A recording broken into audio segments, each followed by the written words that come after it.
ஆவிக்குரிய சிந்தனைக்கு உங்களை அன்புடன் வரவேற்கின்றோம். இப்போதும் ஒரு பாடலுக்கு பின்பு உங்கள் சிந்தையை தெளிவிக்கும் ஆவிக்குரிய செய்தியை கேட்கலாம்.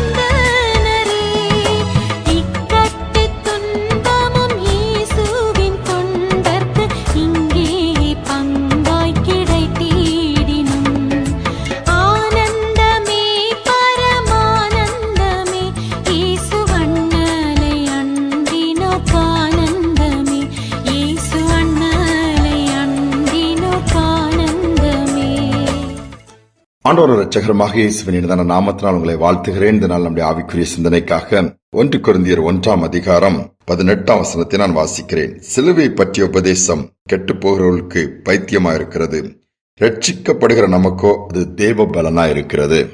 சிலுவை என்று சொன்னாலே பாடுகள், கஷ்டம் என்று சொல்லி அநேகர் பயப்படுகிறதை நாம் பார்க்க முடிகிறது.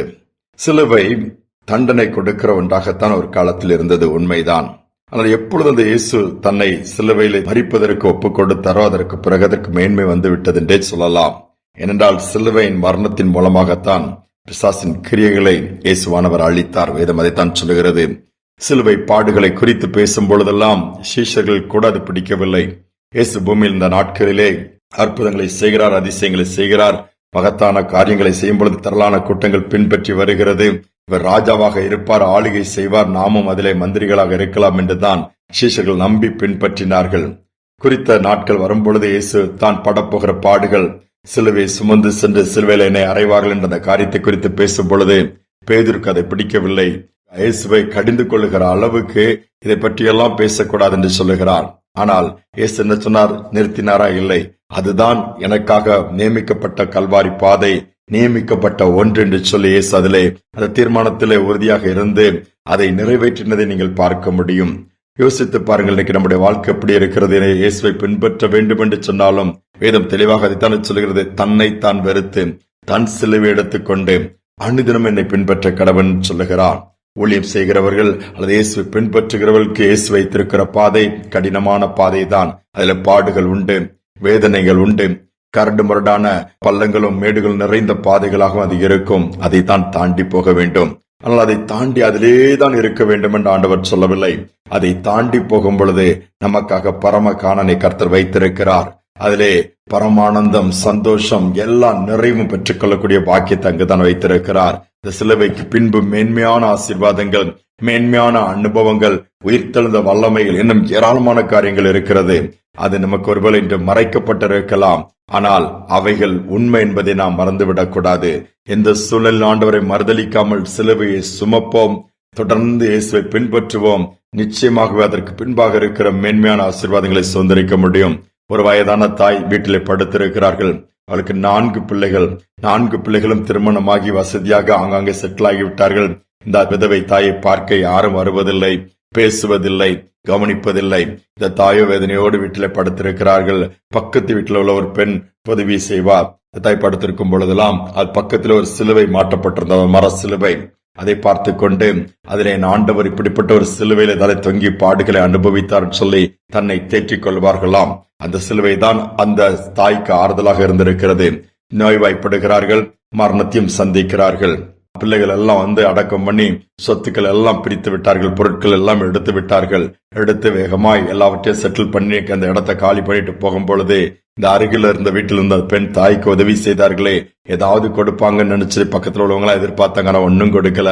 உனக்கு கொடுக்க என்ன இருக்கு, என்கிட்ட ஒண்ணுமே இல்லைன்னு சொல்லிட்டு அந்த சிலுவையை மட்டும் தூக்கி கையில கொடுத்துட்டு இதை நீ வச்சுக்கோ அப்போன்னு சொல்லிட்டு அவங்க புறப்பட்டு போய்விட்டாங்க.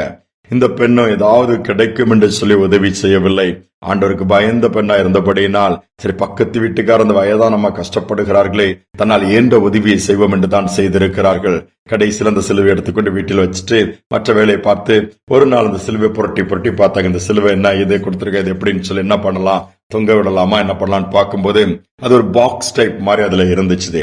இதனடா பாக்ஸ் டைப் மாதிரி இருக்குதுன்னு சொல்லி பார்த்து இது பண்ணா பின்னாடி ஒரு ஓபன் பண்ணக்கூடிய ஒரு சின்ன ஒரு காரியமும் இருந்தது. அதை திறந்து பார்த்தா அதற்குள்ள ஏராளமான கோல்டு காயின், தங்க நகைகள் எல்லாம் உள்ள இருந்து அப்படியே கீழே எல்லாமே விழ ஆரம்பித்தது.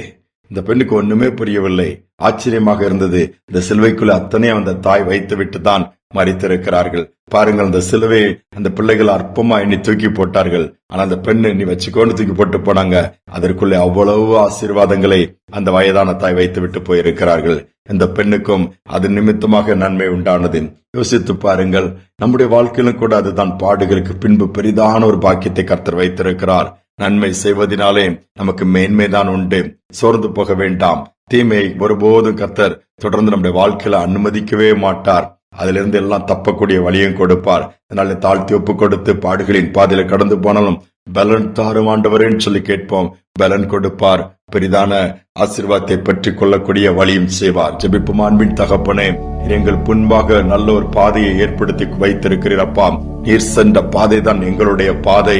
நீர் சொன்னது அதுதான். ஒருவனை பின்பற்ற விரும்பினால் தன்னைத்தான் வெறுத்து தன் சிலுவை எடுத்துக்கொண்டு அனுதினமும் பின்பற்ற கடவன் சொன்ன வார்த்தையின்படி பாடுகளை பார்த்து நாங்கள் சோர்ந்து வழி தப்பி விடாதபடி, வழி மாறி விடாதபடி, பின்னிட்டு பார்க்காதபடி தொடர்ந்து நீர் சென்ற பாதையிலே நாங்களும் ஓடி எங்கள் ஓட்டத்தை முடித்து நீர் இருக்கிற இடத்திலே நாங்களும் இருக்கக்கூடிய பாக்கியத்தை கொடுப்பீராக. ஒரு செய்தியை கேட்டுக்கொண்டிருக்கிற பிள்ளைகள் கைவிடப்பட்ட நிலைமையில் இருக்கலாம், நம்பிக்கை இந்த நிலைமையில் இருக்கலாம். என் வாழ்க்கை முழுவதும் முட்களாய் மாறிவிட்டது, என் வாழ்க்கை முழுவதும் பாடுகளாய், வேதனையாய், பாரமாய் மாறிவிட்டது என்று சொன்ன பிள்ளைகள் இருப்பார்கள் என்று சொன்னால், உடைய கல்வாரி சிநேகமப்பா, உடைய சிலுவையில் எங்களுக்காக சிந்தின ரத்தம் அந்த பிள்ளைகளை மூடிக்கொள்ளட்டும், மீட்டுக் கொள்ளட்டும். தொடர்ந்து தைரியப்படுத்தி பலன் கொடுத்து முன்னேறி செல்ல உதவி செய்வீராக. துதிகரமை நமக்கு செலுத்துகிறோம். மீட்பரேசு நாமத்தில் வேண்டிக் கொள்கிற நல்ல பிதாவே, ஆமேன், ஆமேன்.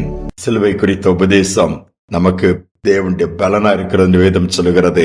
பாடுகளை பார்த்து பயந்து பின்வாங்காதீர்கள். அதற்கு பின்பாக மேலான ஆசீர்வாதமும் இருக்கிறது. அதை கர்த்தர் நிச்சயமாக கொடுப்பார். அந்த நம்பிக்கையோடு இந்த நாளை தொடர்வோம். மீண்டுமாய் நாளை தினம் சந்திப்போம். கொடிய இடருக்கும் அன்றேன் இயேசுவை சார்ந்து நிற்பேன். அவனில் வியாகுலம் வந்து